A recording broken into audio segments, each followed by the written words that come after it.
Hola, jueves aquí en Acompáñame, Radio Montecastro 94.5 FM, YouTube y Twitch, www.radiomontecastro.com. Estamos en Spotify, Radio Cut, MyTuner. Estamos en el 15 5927 8005 11 2299 2383. Acompáñame día jueves. La voz en movimiento y más que ahora, una barbaridad. Nunca más que ahora la voz en movimiento. Un movimiento bárbaro hay. Bueno, buenas tardes, Mavi. Hola, Abel, ¿qué tal? ¿Cómo estás? ¿Todo bien? Maravilloso. Bueno. Con la visita que tenemos ni hablar. Hoy nosotros estamos vestidos de fiesta. Exactamente. Bueno, le vamos a contar al público que en unos días, exactamente el 23 de septiembre, se va a estar estrenando en el Teatro Border la obra Ané, El deseo consumado, que está inspirada en la vida de la escritora Anne Nin. Y tenemos aquí con nosotros a uno de los protagonistas, lo tenemos a Alfredo Martín. ¿Qué tal, Alfredo? ¿Cómo estás? Hola, ¿qué tal? ¿Cómo les va? Muchas bienvenido. Gracias. Por favor. Como siempre, bienvenido a tu casa. Bienvenido. Un placer estar acá con ustedes, hablando de teatro. Como siempre, ¿no? Así es. Lo que nos reúne, el teatro. Y comentanos un poquito, Alfredo, comentanos sobre esta convocatoria. ¿Cómo llega la propuesta para integrar este proyecto? Bueno, yo conozco a la directora, a Virginia Lombardo, desde hace mucho tiempo. Hemos trabajado juntos como actores hace más o menos 20 años, ¿no? Como pasa el tiempo, en un par de obras dirigidas por Luis Cano. Bueno, ahí nos conocimos, tuvimos muy buen encuentro artístico, nos hicimos amigos, y esto que comentábamos recién, ¿no? El teatro siempre nos reúne. Y con motivo de del estreno de la película, yo estuve en un reportaje y me encuentro con Virginia, y ahí empezamos a hablar de Bueyes Perdidos, y me dice, estoy en un proyecto, y me empieza a contar este texto de Lázaro Drosnes que tenía entre manos y que había empezado a armar el elenco para dirigir. Mira. Y ahí es donde, bueno, me propone, si no quisiera interpretar el papel del padre de Joaquín Nis, que era un compositor muy talentoso, un pianista y compositor de origen cubano. Así que bueno, le dije que iba a leer el material. En realidad fue más una corazonada, porque yo también estoy volviendo muy de a poco a la actuación ahora. Ustedes saben que en general escribo y dirijo en el último tiempo, hace más de, no sé, desde hace 20 años se me conoce más por esa actividad, pero yo soy actor, entonces Claro. De a poco estoy volviendo a la actividad actoral. Estuve actuando en el Teatro Moscú, en Mentir para decir la verdad. Sí. Excelente. Claro, pieza. que la vieron. Y en un ciclo dirigido por el director, por Penelas, Lisandro. Y ahora, bueno, me pasó el material, lo leí, me gustó mucho la temática, me gustó mucho esto de hacernos cargo de llevar a escena un material que presentara a una mujer como fue Anaïs Nin, una visionaria en muchos aspectos, recién haciendo esta especie de pasaje sobre su biografía, o biopic, como se dice ahora. ¿Cómo se dice ahora? Claro, veíamos cuántos puntos tiene de actualidad, de contemporaneidad, una escritora que fue la que podríamos decir que democratizó el goce femenino. Mirá. En los años 30, donde era usual que un hombre escribiera acerca de su goce sexual, y eso se podía ver en la literatura, pero que una mujer hablara de qué le pasaba cuando tenía encuentros amorosos era una novedad, era absolutamente escandaloso. Estamos hablando del principio del siglo pasado, es decir, 1920, 1930, 1940, ¿no? Eso por un lado, ¿no? Y por otro lado, otro detalle interesante, que es que como costaba mucho en ese momento que los editores la tomaran en serio y publicaran su obra, ella, cuando vuelve a Estados Unidos, en una guardilla, se compra una impresora y ella misma, junto con un amigo, imprime su propia obra y la obra de la gente más, de los escritores más cercanos que la rodeaban. Es decir, que no solamente fue escritora, sino también editora. Hay una escena muy hermosa, que es que cuando ella conoce a su segundo marido, Paul, él baja en un ascensor de un encuentro que han tenido, y coinciden en el ascensor, no se conocían.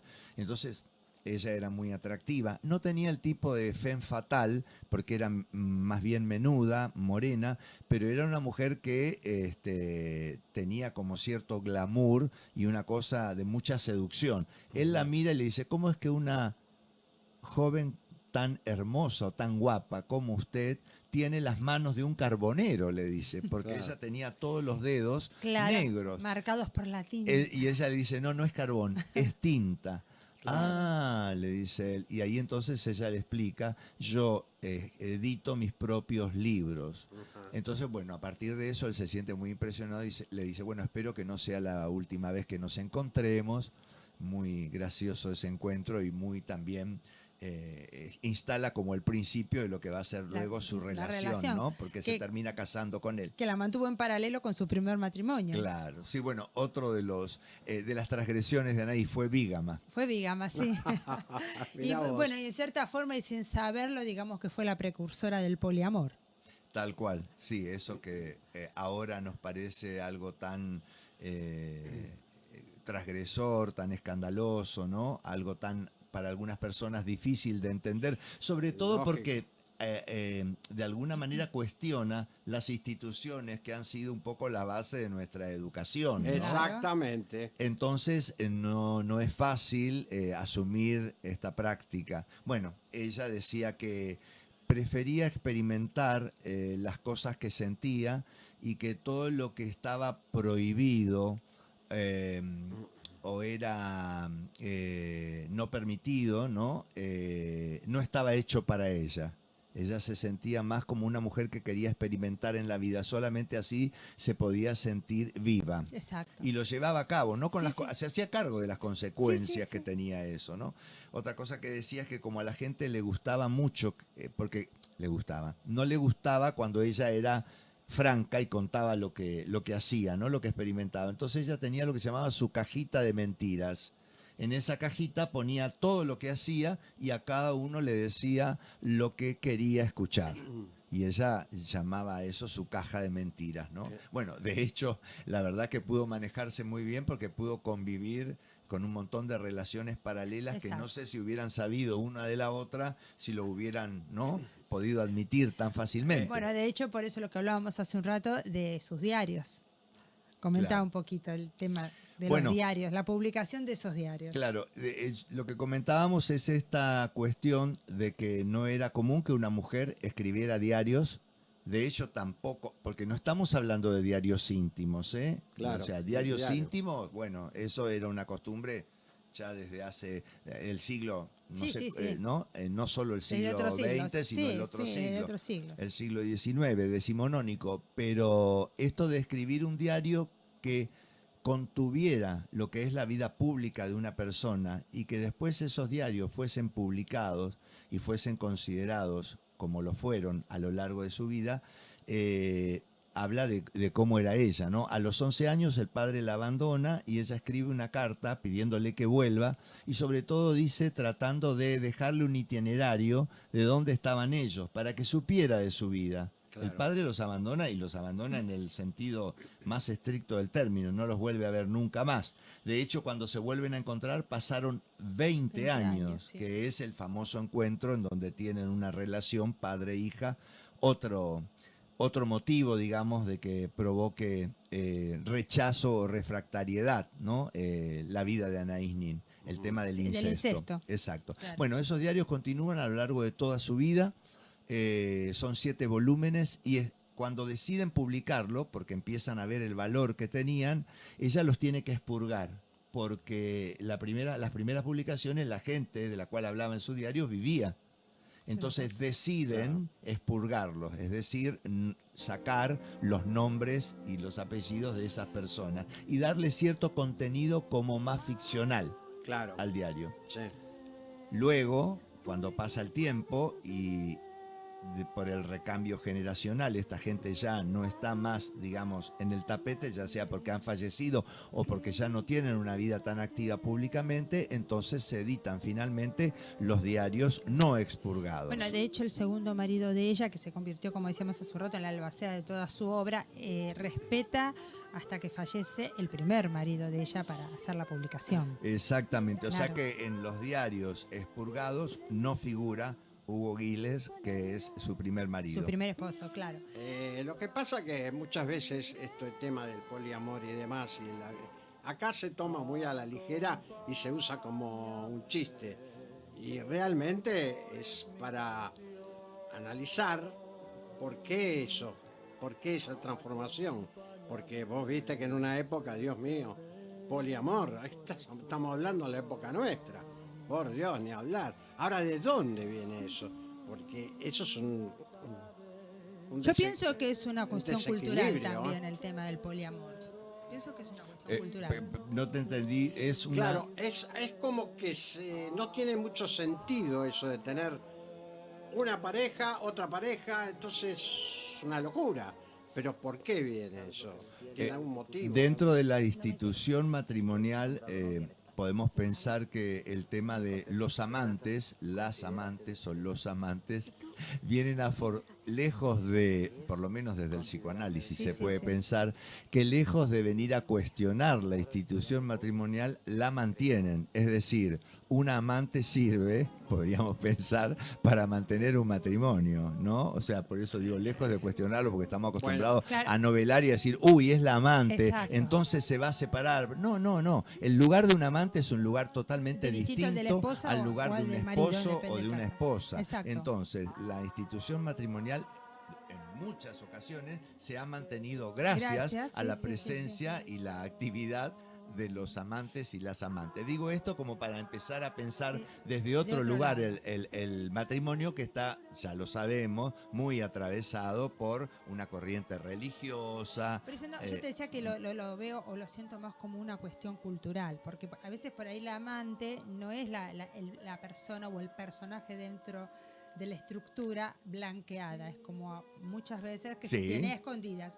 El poliamor es como que habla de la participación activa y blanqueada de la otra persona. Totalmente. Y por eso yo pienso que a lo mejor es una cuestión cultural en el sentido este, tal vez esté equivocada, pero así como en los países de Oriente la poligamia está Bueno. bien vista, Sí, sí. en Occidente no.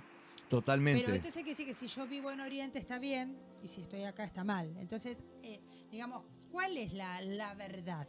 ¿Quién tiene la verdad? Claro. ¿Qué es lo que está bien? Es ¿Qué es lo que está mal? Pero por eso me parece cuando vos Por decís eso digo que es cultural, cultural. o sociológico, O sociológico. histórico, tiene que ver con cómo organizan los sujetos, las comunidades, los pueblos, esas cuestiones que hacen a las emociones, que hacen a las pasiones humanas, ¿no? Cómo Claro. se organizan. Y ahí tenemos, y lo sabemos, cómo las instituciones a veces se adueñan de eso, se adueñan de esas pasiones Claro. para que terminen organizándose, disciplinándose y clasificándose. Exacto. Yo te decía esto de los amantes como para correr un poquito lo que vos estás diciendo casi como una especie de algo predictivo, ¿no? El matrimonio es intocable, es una institución que tiene un aura religiosa, ¿no? Es casi muy Totalmente. cercano a lo sagrado. Y bueno, hoy sabemos que eso no es tan así, digamos, y tiene que ver con el correr del tiempo también. Entonces, el poliamor por ahí es un concepto que lo podemos pensar hoy recién socialmente porque la sociedad está trabajando mucho con agrupaciones que tratan de reflexionar acerca, por ejemplo, de lo que se llama la posesión, acerca de lo que se llama creer que el otro es parte de mi patrimonio o hacer una sociedad con el otro en donde cada uno lleve una vida de la cual tenga que hacerse responsable, pero que no es patrimonio de la Exacto. pareja. Bueno, Entonces, lo que hablábamos recién hace un rato con vos, la relación de esta escritora con Henry Miller, que no era la musa, sino que era una compañera de lucha en el... exacto. en En el ese trabajo. sentido, ella fue visionaria desde Claro, el principio. En exacto. ese momento, la mujer era la musa inspiradora y los que escribían eran hombres, digamos. Y si Claro. había mujeres que escribían, tenían que buscarse un seudónimo seudónimo. masculino para Claro. ser reconocida. Y a veces también era el nombre de quien tenían al lado, y eso nos hemos enterado de cuántas mujeres han escrito, y el nombre que salía a la palestra era el nombre del marido, ¿no? Exacto. Como el autor. ¿Por qué? Hay una película muy famosa Sí. que habla de ese tema, de un premio Nobel que se otorga a la literatura y en realidad había sido la esposa la que había... Sí, ¿no es la que actúa Glenn Close? Hay una No, porque no hay Glenn varias Close. películas. No, y no hay es una, Glenn Close, es No. otra actriz muy conocida, pero que no es Glenn Close. No, Después, no, no es después te la voy a pasar, que también es la historia esa de un escritor que consigue el Nobel y la escritora era la esposa. Claro. Bueno, de hecho dicen que Shakespeare, se comenta, que había muchos escritos de Shakespeare que eran de la hermana. Ah, mira.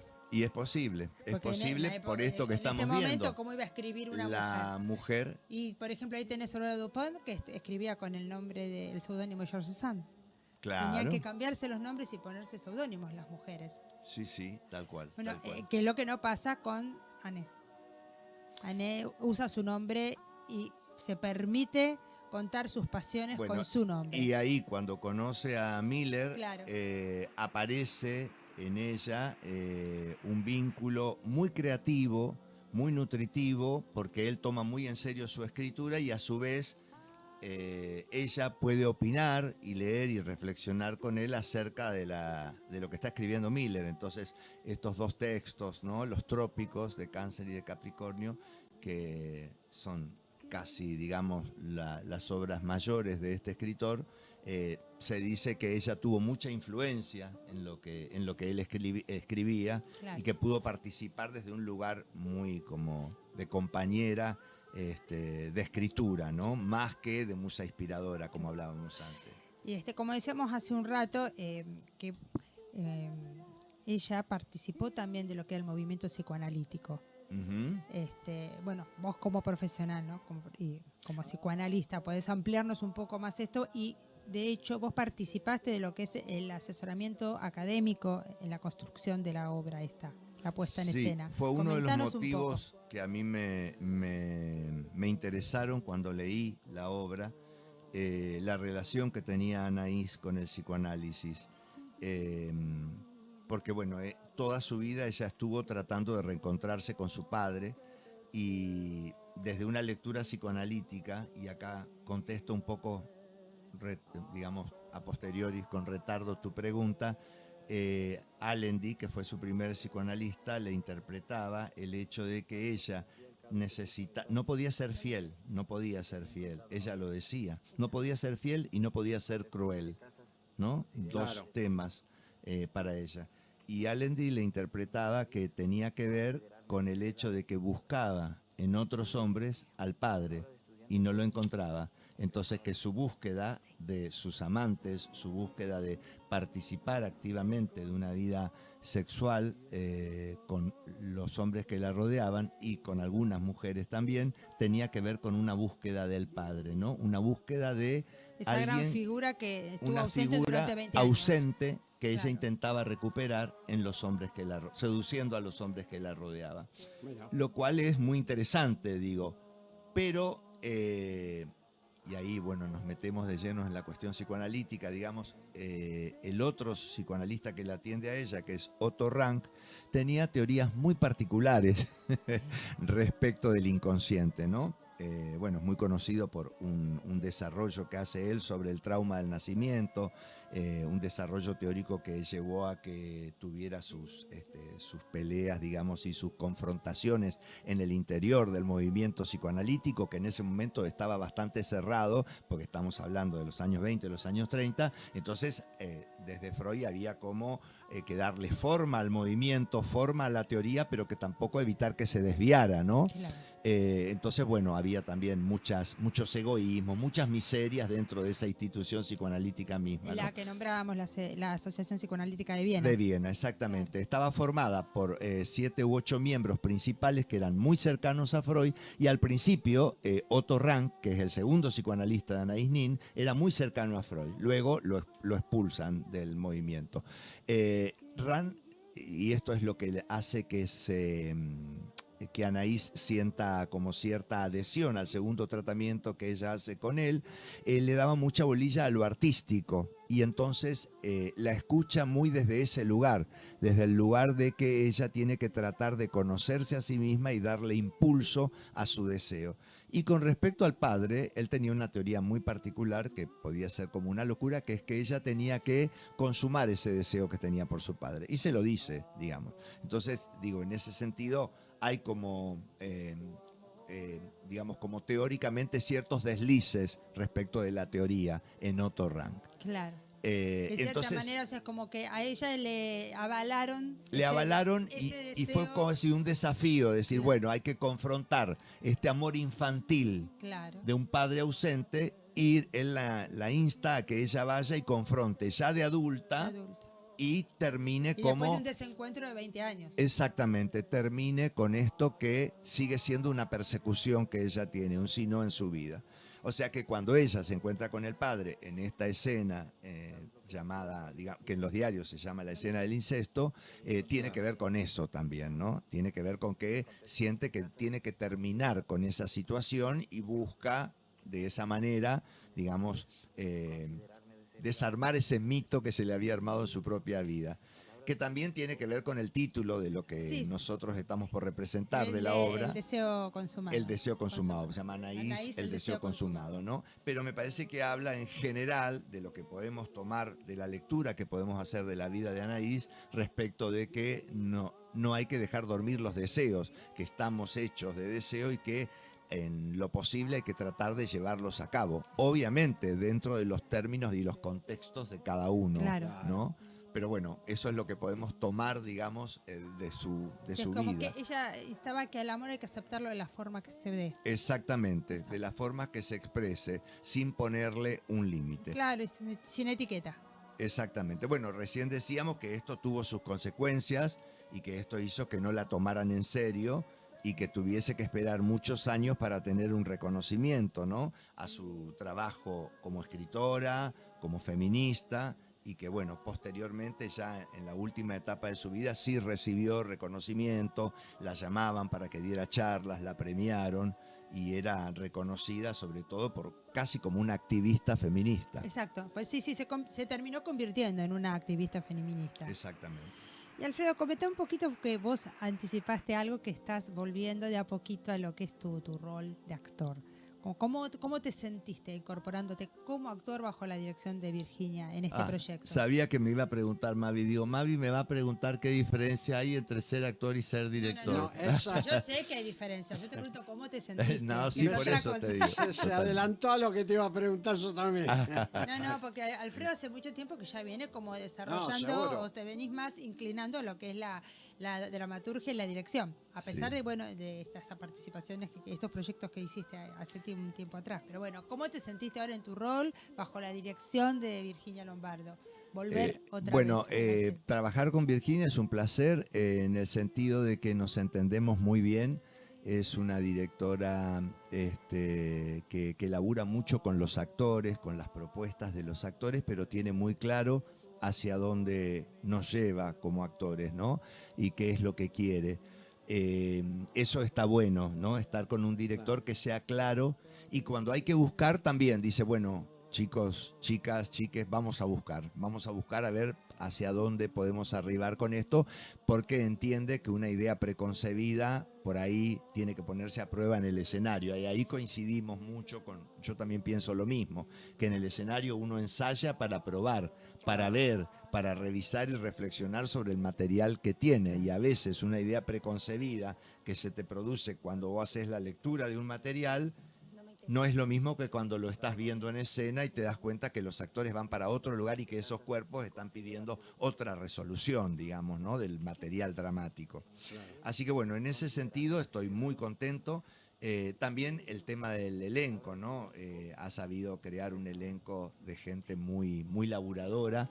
y muy intensa. Yo creo que es un material que pide intensidad en la actuación. Además, trabajas con Julián Belegia, que es una persona con la que has trabajado hace muchísimos años. Claro, nunca trabajamos como compañeros de elenco, así que es toda una experiencia nueva eso. Yo siempre lo dirigía a Julián, que formaba parte de los elencos que yo dirigía, pero después todo el resto del elenco, Esteban Coletti, Emiliano Díaz,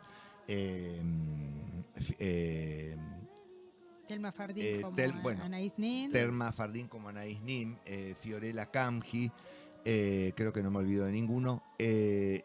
Conformamos un grupo en donde hay esto que decimos nosotros, un deseo de tirarse a la pileta porque la entrega es mutua, entonces hay generosidad de todos lados, ¿no? Y uno como actor, yo como actor siento cuando estoy trabajando con cualquiera de ellos que tengo un ida y vuelta y un lugar interesante donde lo que uno apuesta le vuelve enriquecido. Obvio. Claro. Igualmente es una obra que está estructurada por escenas, entonces mi escena es solamente con Telma. Pero sabemos que una obra de teatro no es la suma de unas escenas, sino que es un todo. Un todo, claro. Entonces hay mucho intercambio. Lázaro Drosnes, que es el autor de la obra, que es bastante generoso en cuanto a dejar participar a los actores, ¿no? Con nuevas propuestas y en cierto momento por ahí hacer modificaciones sobre sus propios textos. Sí, tal cual. Yo creo que él confía mucho en la directora, en Virginia, y le entregó el material porque entendía que ella podía darle un buen cauce. Claro. En ese sentido, Virginia es una persona que no es políticamente correcta, digamos, ¿no? Y lo digo en una época en donde parece que predomina lo políticamente correcto y a veces uno tiene una verdad y no la puede decir porque queda mal. Entonces nos la guardamos y el compromiso con la vida, con el arte, con los otros, se va diluyendo en esa corrección política, ¿no? Y es preocupante eso. Es preocupante porque divide a la gente el hecho de expresarse.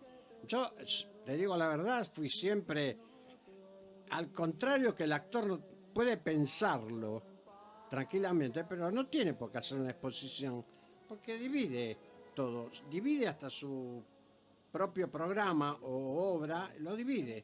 La gente, vos sabés cómo es. Dice, no, sabés cómo son.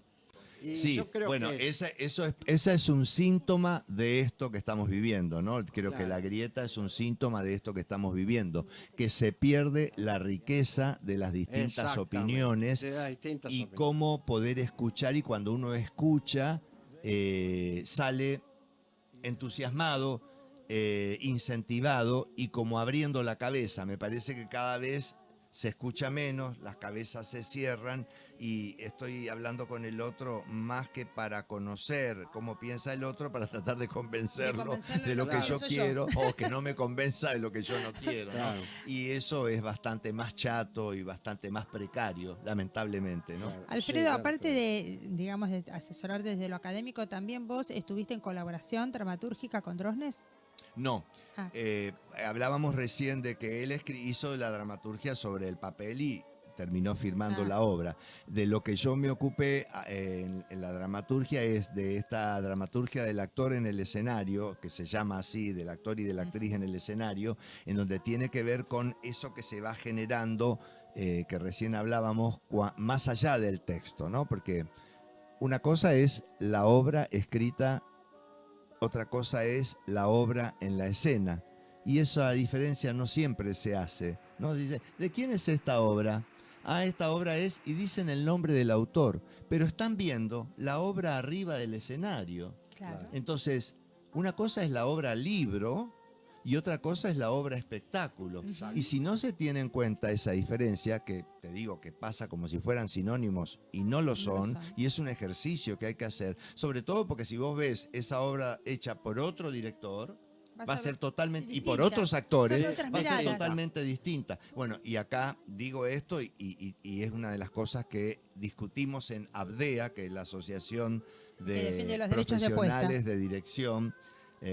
profesionales de la dirección escénica, de la cual formo parte de la comisión directiva, en donde nosotros decimos, los autores tienen que ser, los directores y directoras tienen que ser reconocidos como autores de la puesta en escena. Claro. Porque esa puesta en escena es producto de las decisiones que toman las personas que dirigen en relación a todo el equipo artístico y cómo aglutinan ese equipo y cómo hacen que lo transdisciplinario del teatro funcione y dialogue entre sí, ¿no? Entonces, bueno, digo, esto también hay que tenerlo en cuenta, pero para contestar tu pregunta, entonces lo que yo hice fue nutrir toda esa parte que tiene que ver con la puesta en escena de ese texto que es de Lázaro Drosnes y eventualmente sugerirle a Virginia algunos cambios que tenían que ver con eso, con cómo se daban, cómo se modificaban esos textos ya en el cuerpo de los actores, con esa respiración escénica en ese tiempo que se estaba viviendo ahí. Claro. Y después desde el punto de vista académico, por ejemplo, hay una larga escena que es con Otto Ranks, en donde Thelma, en el papel de Anaís, se está analizando y bueno, se usa un diván, hay un sillón, hay una distancia entre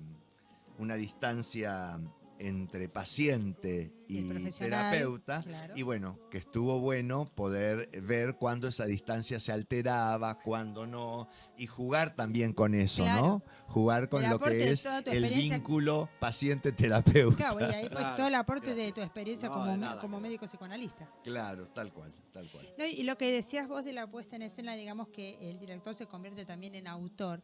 Me hace recordar que hace un ratito vos hablabas que la música está compuesta por el hijo de Tito Cosa. Sí. Y Tito Cosa era un gran defensor de esa idea. Él decía que las obras muchas veces no se recuerdan por el autor, sino por el actor.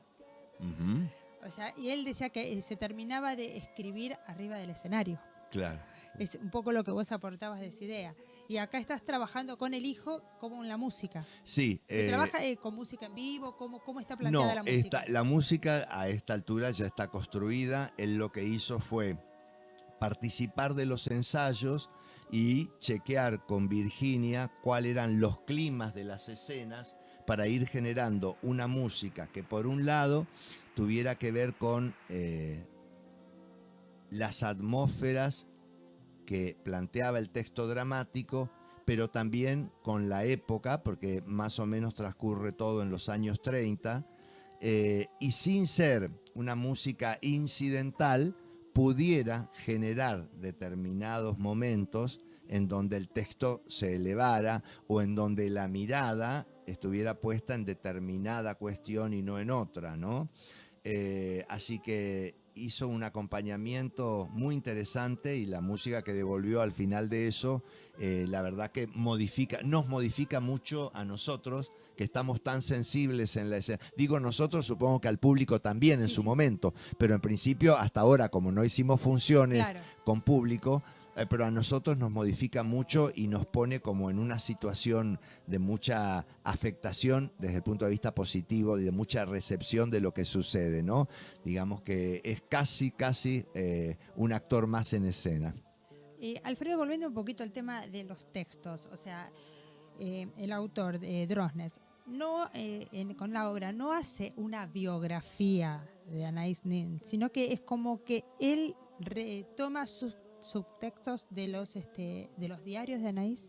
Claro, yo creo, porque leí los diarios, los había leído antes, no en su totalidad, y ahora me entusiasmé y empezaste como a leí mucho más. En la vida Claro, entonces me di cuenta que, por lo que puedo inferir, porque no he hablado con él directamente, pero sí me preguntaba, se nota que vos leíste los diarios, o sea, los tenía frescos cuando hablamos, se nutrió de las crónicas de Anaïs Nin, pero también consultó a sus biógrafos, ¿no? Entonces me parece que como una interlínea claro, entre lo que son los tomó textos, el material ese que ya estaba, pero también para decir lo que él quería decir, porque como te digo, lo que se muestra en la obra, en esta obra por lo menos, es ese periodo de los años 30, cuando ella está viviendo con su marido, conoce al escritor, a Henry Miller, y qué pasa luego con la relación con su marido y qué pasa luego con la relación con su padre. Es decir, toda la obra va llevando al encuentro con el padre y la última gran escena es la escena con el padre, ¿no? En donde o sea que la obra se no consuma. avanza hasta lo que fue los últimos No, tiempos de la obra Anaís. no avanza. Por eso es una parte de Una su parte. biografía. Digamos la parte que atañe más a esta, búsqueda a esta de búsqueda del padre ausente, Exacto. en donde por supuesto se ve además cómo ella se va convirtiendo, porque en esta época se va convirtiendo en una escritora talentosa, en una escritora interesante, cuya obra, bueno, después se despliega como se desplegó. Sí, que como decíamos hace un rato, es como que después, en la década del 60, ya su última etapa, digamos, de vida, donde ella se convierte en consagrada. Exactamente, sí. Ella siempre, es interesante este pasaje, porque ella tomaba los diarios, ella lo decía como si fuesen su compañero. Ella decía, escribo cuando me voy a la Sorbonne a escuchar una conferencia de psicoanálisis y está aburrida. Escribo cuando cocino. Escribo cuando hablo con una amiga. Escribo cuando viajo en tren. Mirá. Mi mamá me dice que tire los diarios y que salga. Mi hermano me quiere robar el diario y esconderlo. ¿Sí?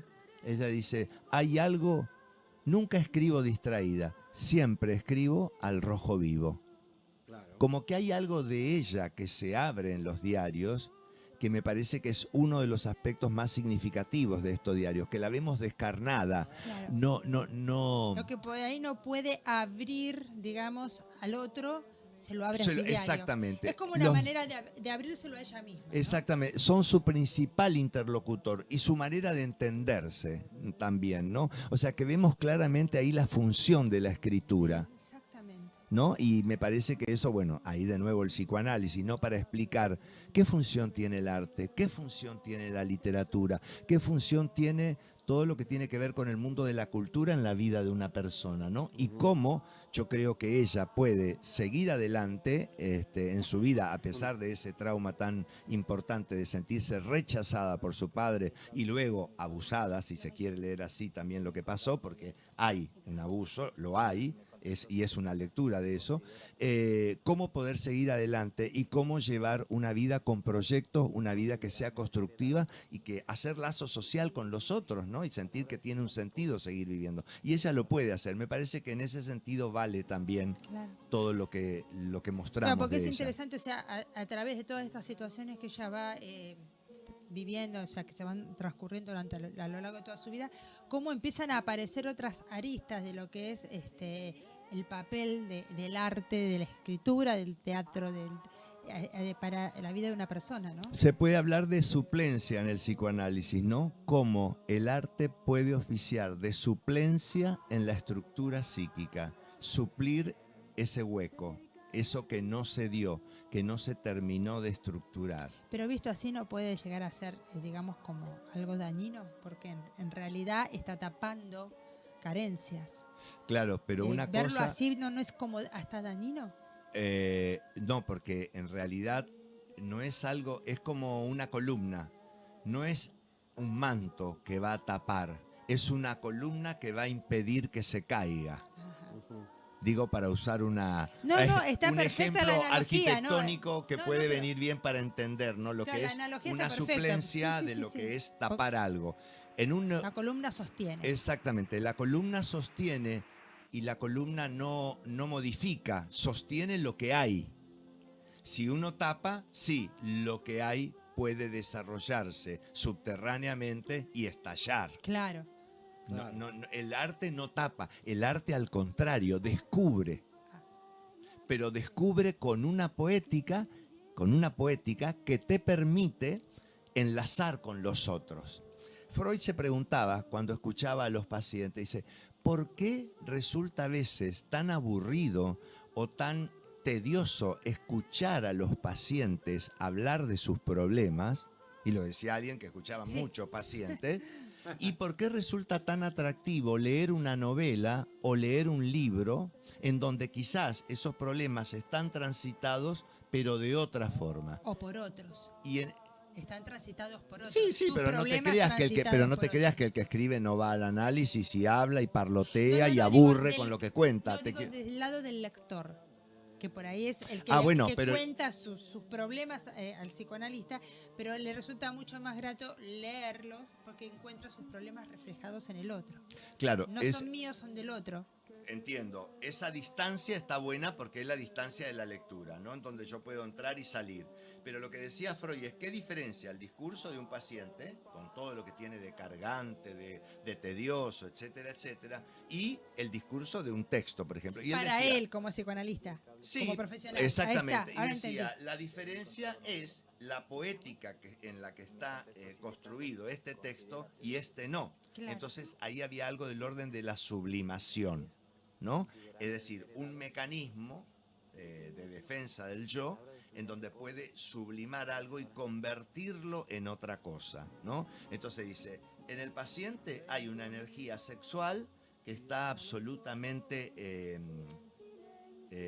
mal empleada, entonces sigue siendo un reclamo, una queja, algo que no ocurre. En la sublimación vemos que esa energía sexual, que esa pulsión sexual, encontró un mecanismo por medio del cual ocasiona o produce una satisfacción y una gratificación que tiene que ver con los otros, ¿no? Un neurótico no se relaciona con la gente de una manera gratificante. Alguien que puede conectarse a través del arte provoca en los otros cierta satisfacción, cierta alegría y eso le vuelve como lazo, ¿no? Se inscribe de otra manera. Claro, claro. Así que bueno, desde el lado psicoanalítico, ahora sí, háblame de Anaïs Nin. Háblame desde tu opinión profesional. No, y bueno, un poco se fue deslizando en lo que hablábamos, ¿no?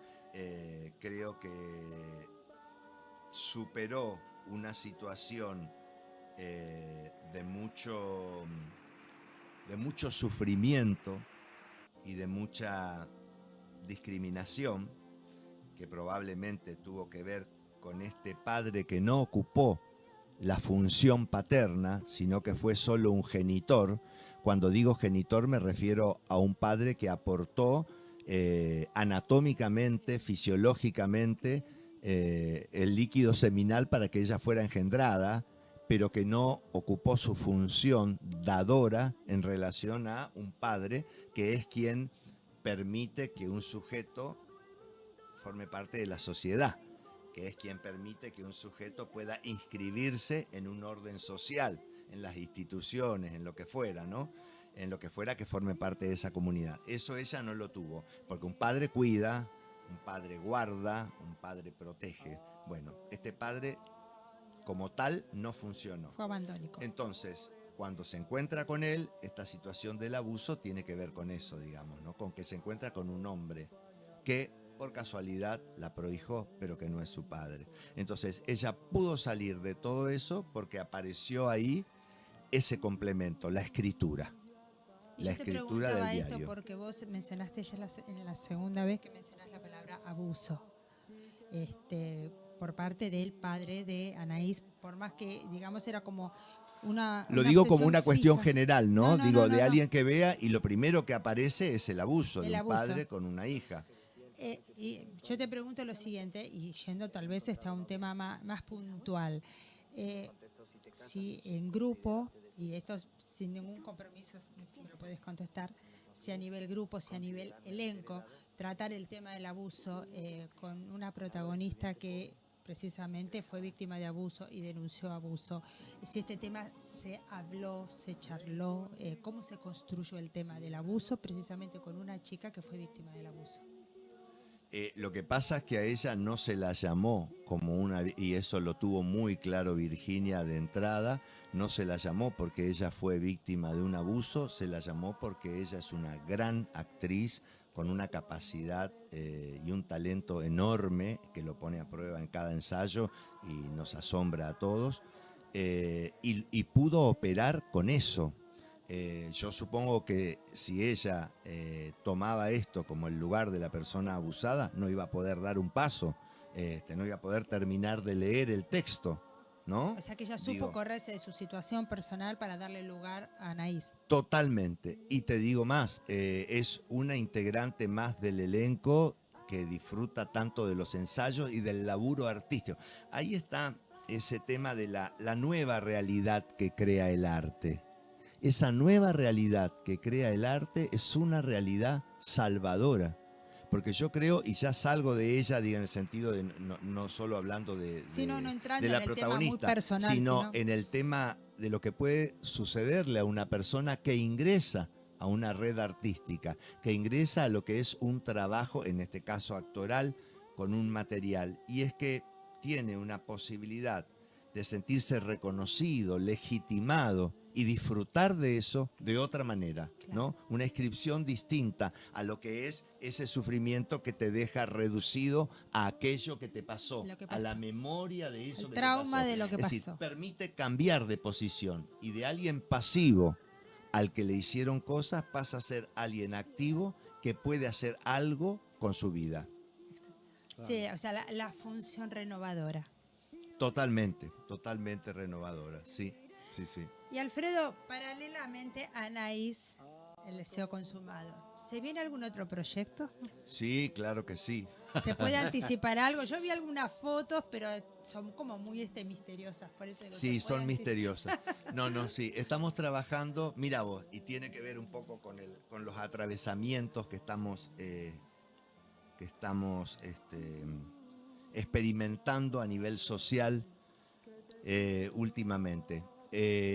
La idea en la que estamos trabajando es tomar un texto diseñado para mujeres, como La Casa de Bernarda Alba, pero para ser interpretado por un elenco absolutamente masculino, justamente para usar la escena como un campo de investigación y que esa experiencia demoledora de vivir encerradas durante 8 años en un sistema dictatorial que tiene que ver con el luto que llevaron estas mujeres impuesto por su madre ante la muerte de su segundo marido, en donde los muros de esa casa las encerraban y solamente podían relacionarse por la ventana con el mundo exterior, y donde un hombre no entraba nunca. Esas mujeres que se iban marchitando, por así decirlo, bueno, tratar de que la escena nos dé la posibilidad de que los integrantes del elenco puedan vivir en carne forma propia, escénica, ¿no? O sea, en forma de ficción, exacto, pero en carne propia, con la mayor legitimidad y verdad posible, ese drama. Nos parecía que era un desafío, que es un desafío muy interesante, enorme, y que tiene que ver con esto, ¿no? De que la mirada del espectador que venga van a mirar ese texto que fue diseñado para mujeres, pero lo van a ver desempeñado por varones, que además no van a estar vestidos como mujeres, es decir, no se van a disfrazar de mujeres, van a prestar su sensibilidad de la manera más honesta posible para vivir ese drama. Esa es un poco la idea, ¿no? Y bueno, tenemos la enorme felicidad de que mucha gente con la que queríamos trabajar nos dijo que sí. Hay otros que no contestaron porque no es un laburo sin consecuencias, ¿no? Claro. Quiero decir, hay ahí como una opinión de poder usar lo escénico como un campo de investigación y de experiencia. Claro. Quizás en la vida de construirte te puede llevar 20, 30 años, quizás no te deconstruís nunca y seguís pensando que todo lo que está pasando es una locura a la que vos no podés ingresar. Pero el escenario, para los que creemos en las leyes del escenario y de esta convención ficción, escénica. En la convención escénica sabemos que te da la posibilidad de hacer una experiencia acotada, intensa, que puede servirte para la propia vida, porque también te cambia la vida, eso es así. Totalmente. No es solamente que la vida da lugar a la inscripción del arte, el arte se inscribe en la vida. El arte se inscribe en la vida. Y sobre todo me di cuenta que últimamente... Viste que te conté bastante. Me contaste un montón. Bueno, el 23 nos vas a tener ahí el día del estreno. Lo que te decía que me doy cuenta, sobre todo, que últimamente se están abordando mucho los textos de Lorca. Muchísimo. Es verdad, sí. Es verdad eso que decís. Muchísimos directores están tomando textos de Lorca, los están, digamos, algunos los están readaptando, otros directamente están tomando a Lorca como una figura para invocar en una apuesta. La fui a ver a la apuesta esa que decís. Fuiste a ver La noche se está muriendo. No, pero casualmente hay otra que también se va a dar ahora en el Festival Florecer, ¿viste? Que también es una apuesta, es un unipersonal también que habla de Lorca, pero es de la madre de Lorca, que se rescataron las cartas que se escribía con Lorca. ¡Ay, qué lindo! Y bueno, y ella espera el regreso del hijo, que bueno, nunca regresó, y vuelve a leer las cartas. Ahora, por eso te digo, se está tomando mucho la figura de Lorca en este momento. Lo que pasa es que Lorca es español, pero es argentino. Claro. O sea, Lorca es español por su extracción geográfica, pero desde el punto de vista artístico, cuando vino a la Argentina, se sintió pero tan perteneciente a nuestra cultura teatral. Se incorporó. Que se incorporó como alguien que estuviera nadando en su propia sustancia. Entonces, eso por un lado, ¿no?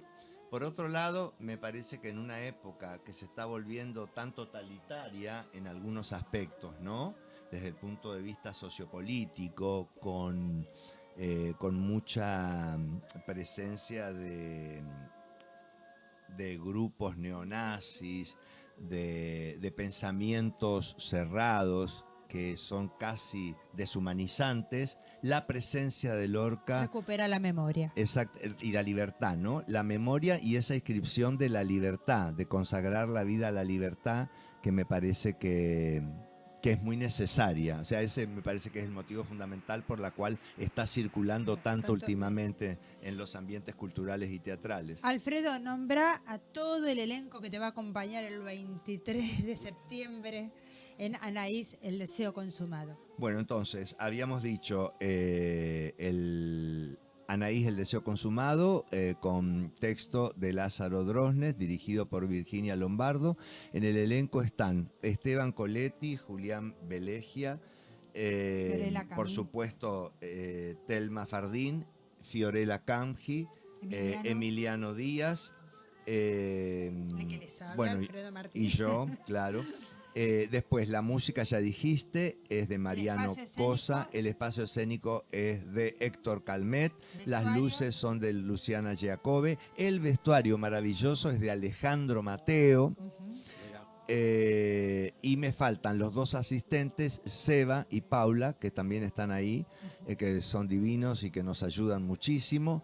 Y no sé si me olvido de alguien más. La música, como ya dijimos, lo dijimos, de Mariano Cosa, el hijo de Tito Cosa. Exacto. Y se va a hacer en el Teatro Border, el teatro autosustentable que está ahí en la calle Godoy Cruz 1838 en Palermo.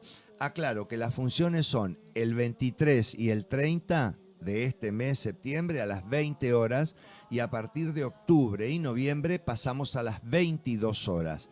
Digo para que la gente que nos quiere ver. Octubre y noviembre. Y vamos a estar octubre y noviembre inclusive, y esperamos, por supuesto, contar con la suficiente cantidad de gente para poder tener volver la segunda temporada en en el 2023. Y bueno, y queremos agradecerle a Paula Simkin, que es la agente de prensa de Anaís, el deseo consumado, que bueno, gentilmente nos invitó al estreno el 23, y bueno, y hizo las gestiones para tenerte hoy aquí con nosotros, que la verdad es un placer.